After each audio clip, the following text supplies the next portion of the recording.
Continuamos estudiando hoy el capítulo 22 del segundo libro de Reyes. Y en nuestro programa anterior estábamos hablando del rey Josías. Leamos el versículo 8 de este capítulo 22 de este segundo libro de los Reyes. Entonces dijo el sumo sacerdote Hilcías al escriba Safán: He hallado el libro de la ley en la casa de Jehová. E Hilcías dio el libro a Safán y lo leyó.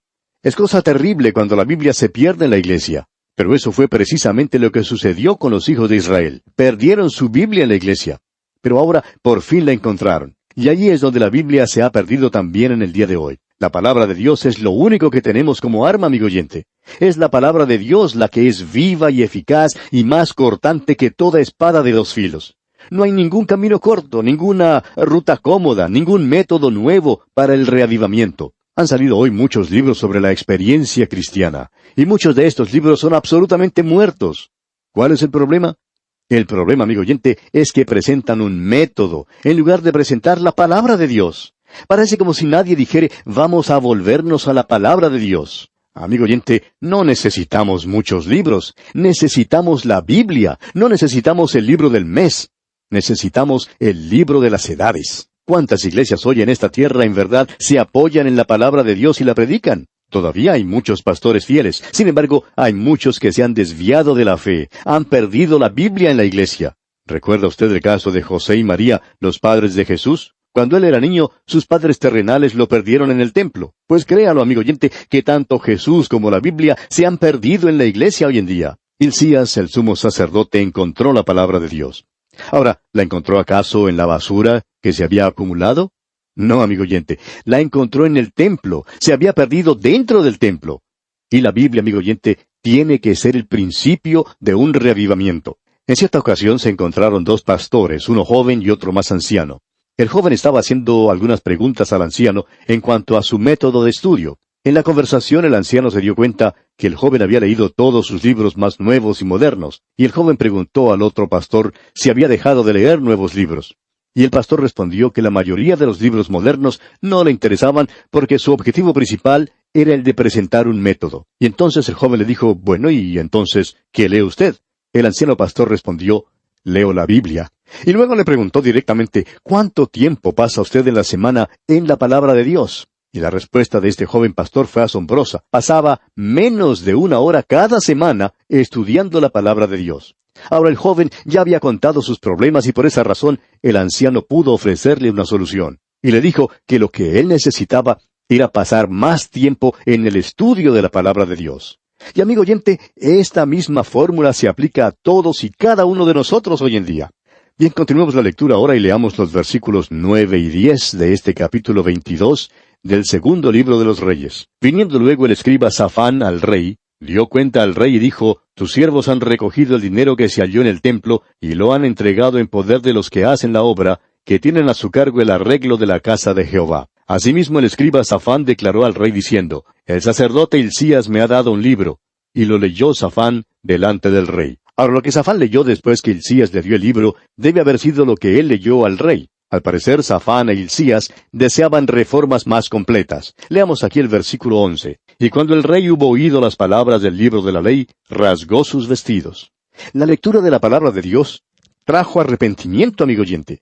Cuando el rey escuchó la palabra de Dios, rasgó sus vestidos. Un retorno a la palabra de Dios trae reavivamiento. Lo que necesitamos en verdad es la prédica de la palabra de Dios. Si la palabra de Dios se predicara, habría entonces rasgadura de vestidos. Los hermanos se arrodillarían delante de Dios. Hoy en día no estamos viendo el reavivamiento que tanto necesitamos. Ore usted, amigo oyente, ore por su patria. Su país necesita de sus oraciones. Necesitamos volvernos todos a la palabra de Dios, y cuando nos volvamos a ella, entonces habrá un efecto positivo. El rey, pues, mandó que el sacerdote Hilcías indagara al Señor por él y por el pueblo. Hilcías a su turno fue a la profetisa Hulda. Y leamos lo que acontece aquí en los versículos 15 hasta el 20 de este capítulo 22 del segundo libro de los Reyes. Y ella les dijo, así ha dicho Jehová, el Dios de Israel. Decid al varón que os envió a mí, así dijo Jehová. He aquí yo traigo sobre este lugar y sobre los que en él moran todo el mal de que habla este libro que ha leído el rey de Judá. por cuanto me dejaron a mí y quemaron incienso a dioses ajenos, provocándome a ira con toda la obra de sus manos. Mi ira se ha encendido contra este lugar y no se apagará. Mas al rey de Judá que os ha enviado, para que preguntaseis a Jehová, diréis así: Así ha dicho Jehová el Dios de Israel, por cuanto oíste las palabras del libro, y tu corazón se enterneció, y te humillaste delante de Jehová, cuando oíste lo que yo he pronunciado contra este lugar y contra sus moradores, que vendrán a ser asolados y malditos, y rasgaste tus vestidos, y lloraste en mi presencia, también yo te he oído, dice Jehová. Por tanto, he aquí yo te recogeré con tus padres, y serás llevado a tu sepulcro en paz, y no verán tus ojos todo el mal que yo traigo sobre este lugar. Y ellos dijeron al rey la respuesta. Tenemos aquí la profecía contra el reino de Judá y todo el mal que Dios traería como juicio sobre Judá. Pero vemos que Dios promete a Josías que él moriría en paz y que no vería todo este mal que él traería sobre Judá como juicio. Y la razón para que Dios librara a Josías la encontramos aquí en la última parte del versículo 18 y en la primera parte del versículo 19. Dice: Por cuanto oíste las palabras del libro, y tu corazón se enterneció, y te humillaste delante de Jehová. Y amigo oyente, para que haya un verdadero reavivamiento en la iglesia cristiana de hoy en día, necesitamos oír las palabras del libro, necesitamos volvernos a la palabra de Dios. Y en segundo lugar, necesitamos humillarnos delante de Dios. La pregunta, amigo oyente, es: ¿estamos usted y yo dispuestos a dar estos pasos? Cuanto más pronto comencemos, más rápido veremos el efecto. Ahora, esta historia no concluye aquí. Continúa en el capítulo 23. Comencemos pues este capítulo 23, leyendo los primeros 3 versículos. Entonces el rey mandó reunir con él a todos los ancianos de Judá y de Jerusalén. Y subió el rey a la casa de Jehová con todos los varones de Judá, y con todos los moradores de Jerusalén, con los sacerdotes y profetas, y con todo el pueblo, desde el más chico hasta el más grande. Y leyó, oyéndolo ellos, todas las palabras del libro del pacto que había sido hallado en la casa de Jehová. Y poniéndose el rey en pie junto a la columna, hizo pacto delante de Jehová, de que irían en pos de Jehová, y guardarían sus mandamientos, sus testimonios y sus estatutos, con todo el corazón y con toda el alma, y que cumplirían las palabras del pacto que estaban escritas en aquel libro. Y todo el pueblo confirmó el pacto. El pueblo prometió que no solamente leerían la palabra de Dios, sino que también caminarían y vivirían según lo que ella dictara. Se dieron cuenta que necesitaban conocer el contenido de la palabra de Dios y que les faltaba vivir conforme a ella. Creemos que es muy posible que nuestras iglesias experimenten un verdadero reavivamiento. En efecto, estamos convencidos que esta es la verdad. Sin embargo, antes que tal cosa pueda ocurrir, es necesaria la convicción de pecado que solo la palabra de Dios puede traer. Cuando la Biblia trae tal convicción, algo tiene que hacerse en cuanto a tal convicción, y esto es el arrepentimiento. El verdadero arrepentimiento, amigo oyente, significa arreglar las cosas. El arrepentimiento quiere decir volverse de la dirección equivocada para ir entonces en la dirección opuesta, en la dirección correcta. Si usted anda mal, lo que necesita hacer es cambiar el rumbo de su vida para poder andar bien. En cierta ocasión, a un destacado evangelista le tocó predicar en una iglesia durante toda una semana. Sucedió que se reunió la congregación más fría que jamás se conociera. Ni una sola persona pasó adelante para indicar públicamente su decisión por Cristo. Entonces, una noche el diácono principal de la iglesia pasó adelante y confesó el estado pecaminoso de su alma y se arrepintió públicamente, pidiéndole perdón a toda la congregación, mientras muchas lágrimas rodaron por sus mejillas. Ahora, su acción hizo que otros también se arrepintieran, porque él era quien había estado impidiendo el reavivamiento en la iglesia. Públicamente dio satisfacción a alguien que había ofendido y otros siguieron su ejemplo. Luego fueron de puerta en puerta a las 2, 3 y 4 de la madrugada para que los hermanos pudieran buscar la reconciliación con quienes habían ofendido. No pasó, pues, mucho tiempo antes que todo ese pueblo conociera un verdadero avivamiento. El arrepentimiento, amigo oyente, fue el primer paso. Eso es lo que ocurrió en esa ocasión, y eso es lo que ocurrió en los tiempos de Josías. Josías se arrepintió, y esto influyó sobre todo su pueblo. Ahora otra cosa ocurrirá. Josías pondrá en operación un plan muy audaz. Era valiente. Tenemos que dar una mirada allá al segundo libro de Crónicas, capítulo 34, versículo 33, para darnos cuenta de esta parte de la historia. Dice allá: «Y quitó Josías todas las abominaciones de toda la tierra de los hijos de Israel, e hizo que todos los que se hallaban en Israel sirviesen a Jehová su Dios. No se apartaron de en pos de Jehová, el Dios de sus padres, todo el tiempo que él vivió». Aquí vemos que Josías aplicó su arrepentimiento a cada área de su vida y de su nación. Quitó todas las abominaciones que practicaban y mandó que sirvieran al Señor. Volviendo ahora a este capítulo 23 del segundo libro de los Reyes, leemos en el versículo 4, «Entonces mandó el rey al sumo sacerdote Hilcías, a los sacerdotes de segundo orden y a los guardianes de la puerta, que sacasen del templo de Jehová todos los utensilios que habían sido hechos para Baal, para Asera y para todo el ejército de los cielos, y los quemó fuera de Jerusalén en el campo del Cedrón, e hizo llevar las cenizas de ellos a Betel». Josías quitó la idolatría. Todas las cosas que tenían que ver con la adoración de Baal fueron quemadas fuera de la ciudad de Jerusalén en el campo de Cedrón. Las cenizas luego fueron llevadas fuera del pueblo para que el pueblo ni siquiera pudiera mirarlas. Josías, pues, quitó por completo esta abominación de la idolatría. Prosigamos ahora leyendo los versículos 5 hasta el 7.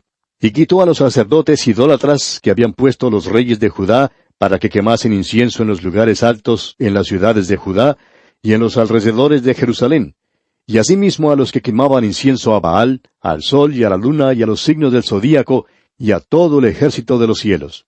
Hizo también sacar la imagen de Asera fuera de la casa de Jehová, fuera de Jerusalén, al valle del Cedrón, y la quemó en el valle del Cedrón, y la convirtió en polvo, y echó el polvo sobre los sepulcros de los hijos del pueblo. Además derribó los lugares de prostitución idolátrica que estaban en la casa de Jehová, en los cuales tejían las mujeres tiendas para Asera». O sea que Josías no solamente quitó la idolatría, sino que también quitó la inmoralidad. Derribó las casas donde tenían lugar las orgías pervertidas. Esta quizás sea una declaración un poco audaz, pero aún dentro de la iglesia hoy en día se está comenzando a aceptar el sexo pervertido. Allá en el primer capítulo de la epístola a los Romanos, el apóstol Pablo nos dice que Dios entregó a sus pecados a quienes se ocupaban en esta clase de cosas. Y creemos que Dios entregará a cualquier nación que favorezca o legalice este tipo de inmoralidad. Josías tuvo el valor de condenar a los sodomitas, y no solo condenó sus acciones, sino que también los expulsó del reino. Toda perversión sexual, amigo oyente, es mala, aun si la iglesia de hoy lo aprueba. Ahora sabemos que hay grupos hoy en día que dicen, bueno, debemos aceptar este tipo de conducta entre adultos que lo hagan de común acuerdo o de acuerdo mutuo, y aun entre jóvenes que estén de mutuo acuerdo, está perfectamente bien. Pero ¿quién dijo que estaba bien? Dios dijo que los que hacen tal cosa recibirán el efecto de su ira como consecuencia. La ira de Dios se hizo sentir en el pasado y Dios no ha cambiado, amigo oyente. El hombre ha cambiado, pero Dios, amigo oyente, nunca cambia. Josías, pues, hizo una gran cosa cuando quitó lo que era malo. Quisiéramos también hablar claro en cuanto a otra cosa. Oímos mucho hoy en día en cuanto al amor. Es verdad que debemos amar a Jesús. Y debemos también amarnos los unos a los otros. Pero, amigo oyente, si nuestras vidas no han sido transformadas, si no son limpias, ni honradas, ni verdaderas, no se puede experimentar el reavivamiento. Es necesario el reavivamiento antes de que podamos amar de verdad. Bien, continuemos ahora leyendo los versículos 8 hasta el 20 de este capítulo 23 del segundo libro de los Reyes. «E hizo venir todos los sacerdotes de las ciudades de Judá, y profanó los lugares altos donde los sacerdotes quemaban incienso, desde Geba hasta Beerseba, y derribó los altares de las puertas que estaban a la entrada de la puerta de Josué, gobernador de la ciudad, que estaban a la mano izquierda, a la puerta de la ciudad. Pero los sacerdotes de los lugares altos no subían al altar de Jehová en Jerusalén, sino que comían panes sin levadura entre sus hermanos. Asimismo profanó a Tofet, que está en el valle del hijo de Hinnom, para que ninguno pasase su hijo o su hija por fuego a Moloc. Quitó también los caballos que los reyes de Judá habían dedicado al sol a la entrada del templo de Jehová, junto a la cámara de Natán Melech, eunuco, el cual tenía a su cargo los ejidos, y quemó al fuego los carros del sol.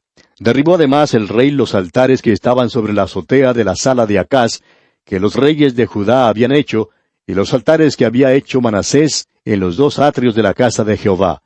Y de allí corrió y arrojó el polvo al arroyo del Cedrón. Asimismo profanó el rey los lugares altos que estaban delante de Jerusalén, a la mano derecha del monte de la destrucción, los cuales Salomón, rey de Israel, había edificado a Astoret, ídolo abominable de los sidonios, a Chemos, ídolo abominable de Moab, y a Milcom, ídolo abominable de los hijos de Amón. Y quebró las estatuas y derribó las imágenes de acera, y llenó el lugar de ellos de huesos de hombres. Igualmente el altar que estaba en Betel, y el lugar alto que había hecho Jeroboam, hijo de Nabat, el que hizo pecar a Israel, Aquel altar y el lugar alto destruyó y lo quemó, y lo hizo polvo, y puso fuego a la imagen de acera. Y se volvió Josías, y viendo los sepulcros que estaban allí en el monte, envió y sacó los huesos de los sepulcros, y los quemó sobre el altar para contaminarlo, conforme a la palabra de Jehová que había profetizado el varón de Dios, el cual había anunciado esto. Después dijo, ¿qué monumento es este que veo? Y los de la ciudad le respondieron, Este es el sepulcro del varón de Dios, que vino de Judá, y profetizó estas cosas que tú has hecho sobre el altar de Betel. Y él dijo, Dejadlo, ninguno mueva sus huesos. Y así fueron preservados sus huesos, y los huesos del profeta que había venido de Samaria. Y todas las casas de los lugares altos que estaban en las ciudades de Samaria, las cuales habían hecho los reyes de Israel para provocar a ira, las quitó también Josías, e hizo de ellas como había hecho en Betel. Mató además sobre los altares a todos los sacerdotes de los lugares altos que allí estaban, y quemó sobre ellos huesos de hombres, y volvió a Jerusalén. O sea que Josías actuó en forma drástica y severa para acabar de una vez por todas con toda la idolatría en la cual había caído el pueblo. Ahora, en los versículos 21 al 25, tenemos otro paso importante que dio Josías. Leamos estos versículos. Entonces mandó el rey a todo el pueblo diciendo, Haced la Pascua a Jehová vuestro Dios, conforme a lo que está escrito en el libro de este pacto.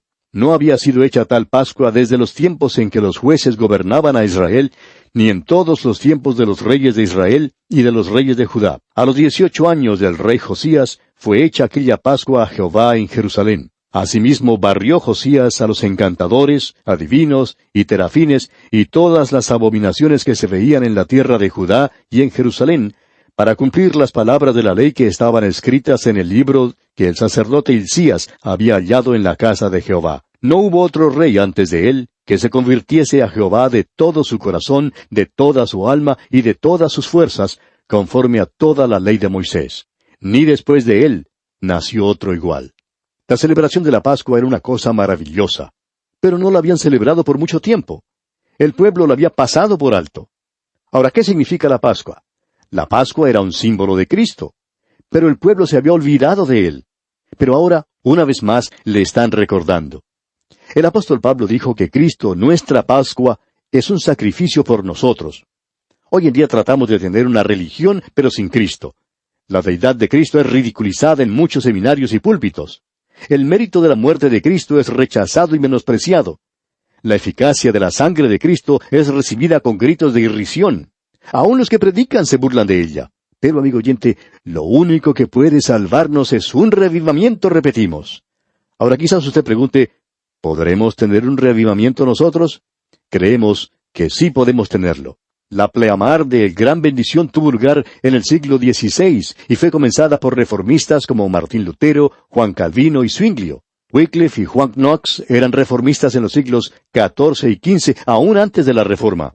En el siglo XVII hubo otro despertamiento espiritual conocido como el movimiento puritano. El siglo XVIII fue un tiempo de oscuridad y deísmo. Otro gran despertamiento espiritual fue comenzado por Wesley y Whitefield. En el siglo XIX hubo un glorioso retorno a Dios en Oxford, del cual resultó el movimiento misionero. Hacia fines de ese siglo tuvimos los grandes reavivamientos que fueron dirigidos por Moody y Finney. Ahora queremos que nos escuche con cuidado, amigo oyente. En el siglo XX no ha habido ningún reavivamiento que haya barrido y sacudido al mundo. Es verdad que ha habido unos pocos reavivamientos locales, tales como el del oeste de Canadá y el gran reavivamiento de Indonesia, pero nada más. Y el siglo XX ha pasado ya la historia. Que no nos suceda lo que dice la Biblia en Jeremías 8:20. Pasó la siega, terminó el verano, y nosotros no hemos sido salvos. Apreciado hermano, le sugerimos mirar en derredor. En gran parte del mundo, la humanidad está pasando por un período de depresión. En lugar de buscar a Dios, el hombre se lanzó a la Primera y luego a la Segunda Guerra Mundial. Estas guerras trajeron derramamientos de sangre que jamás han sido igualados ni antes ni después. Pero al parecer esas lamentables experiencias no nos enseñaron nada. No ha habido un reavivamiento espiritual. No hemos conocido ninguna paz desde ese entonces. Ha habido guerras, guerrillas y rebeliones en muchas partes del globo que habitamos. Ahora muchos creen que si salen y protestan, las cosas cambiarían. Pero lo que necesitamos, amigo oyente, es una conciencia y una convicción profunda y verdadera de nuestra vida interior. Nos falta reconocer nuestra frialdad e indiferencia. Permítanos preguntarle, amigo oyente, ¿cuándo fue la última vez que usted le confesó al Señor su frialdad e indiferencia? ¿Por casualidad le ha dicho hoy que le ama? Recuerde, amigo oyente, que Cristo es su Salvador, y estamos convencidos que aún en esta hora oscura de la historia, y tal como aconteció en el pasado, nosotros también podemos experimentar el reavivamiento. La historia de Josías nos da ánimo. Fue durante la hora más oscura en la vida de su nación cuando se disfrutó de un poderoso avivamiento. Es interesante notar, como nos señaló un oyente, que cuando los israelitas andaban bien espiritualmente con Dios, se menciona el hecho de que siempre tenían oro y plata en abundancia. También se multiplicaron los frutos de la tierra.